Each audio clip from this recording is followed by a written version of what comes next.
Today we are in Hong Kong with Xpeng, and while everybody is fighting over SUVs and mid-size SUVs and crossovers, there's still the sedan to consider. And I'm going to talk you around this P7 Plus. Now it is a very busy media day, so there's quite a lot of people walking around, so if somebody's blocking the shot, don't worry, I'm still with you. Walking around the car, this is a classic sedan, a car that really has to compete maybe with a Tesla Model S, the Mercedes SQ, for example, the bigger electric sedans. So no SUV, no higher seating position, no higher up, real low, sleek and elegant. If we walk around the car, you can see it's a 5-meter long car, so it's a large vehicle, almost 2 meters wide, but not very high. I'm 183 high, so you can see that this car is certainly not in the SUV range.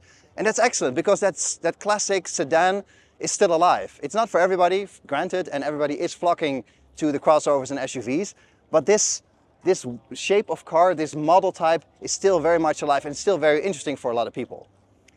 The design itself is very elongated, obviously with a 5-meter long profile. It's a very stretched car. I would love to see a station wagon version of this, actually. And it works. If you're a fan of cars like the Model S, for example, this is definitely up your wheelhouse. When we walk to the back, it gets even more interesting, because the boot space is enormous. Now, I like to go sit in cars, as you know, so come here. The capacity here is fantastic. Such a long car, so you have so much space to work with. It is really, really cool. The only downside, obviously, is that this is a very sloping rear, so that you lose a lot of height here in the back. But still, it's so nice to have this much volume. And that volume also comes into play at the back. So if we look here, you can see the amount of space back here. I'm now sitting, this is not quite my driving position, but it's not far off. The amount of space, you can't even measure it with your fingers. It's 2 hands of space. So it's amazing what you can do with this kind of profile. And of course, here inside, it's all luxury and Xpeng goodness. So we're going to have a look in the front now. Now, here in the front, you step into a sea of Xpeng goodness. Everything starts beeping and bonging right away. And again, we're at a heavy, busy media event. So if there's people walking or in and out of the car, then just so you know. Here, you're cocooned in luxury, I would almost say. We have an enormous panoramic roof spanning almost the entire length of the car. And then a giant front window, a lot of glass around you, all in general. The first thing you're greeted with, obviously, is the steering wheel. Classic Xpeng, I would say. Very simple, just 2 scroll wheels and a bunch of buttons on each side.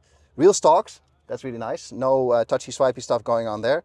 And the big infotainment screen combined with your driver's display.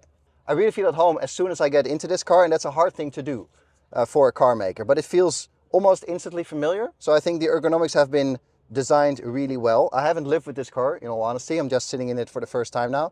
But it feels very ergonomically sound. Like, I'm comfortable here, I'm cocooned in the car, the seats are cushiony. It's all very pleasant. I'm not sure if I would go for this full wide spec, to be honest. But it's a nice place to be from the get-go, and everything feels sort of within reach. There is a classic Chinese complete lack of buttons. So besides the buttons here on the steering wheel and your window controls, that's it. Everything else is done through the central screen, and I'm sure also through voice command. But it's nice that they haven't gone overboard and forgot about normal everyday creature comforts like your stalks and your indicators. So that's good. So first impressions here are quite nice. I can really get comfortable here. The seats are obviously 19-way adjustable and so on. And it's really nice. And especially combined with the space you get in the rear, I can also see that this is a very suitable car to be chauffeured in, because there's so much space in the back. But as a family car, this would certainly also work. There's plenty of space for kids. You saw the trunk earlier. There's so much luggage capacity. And overall, it's just a pleasant place to be. Now, obviously, this car comes in a variety of trim levels and powertrain options. So depending on what you need and what you might want, you can choose either one. Obviously, they all have different price points as well. But in general, the base spec of this car is already quite complete. So you can start working up from there.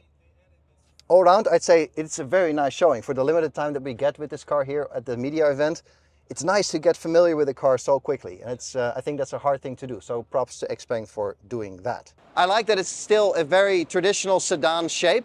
It's a huge car, obviously, but it's still quite nicely proportioned. I think that elongated look, the flat look close to the road, I quite like that personally. And I prefer that over the SUVs and the crossovers. It's very much comparable to the Tesla Model S, of course. That's the easy comparison to make. But I think it offers a very different feel of the car and a very different philosophy behind it. So that's kind of cool to see.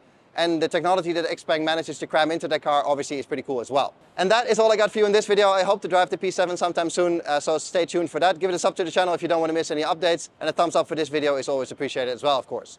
I'll catch you guys in the next one. Cheers!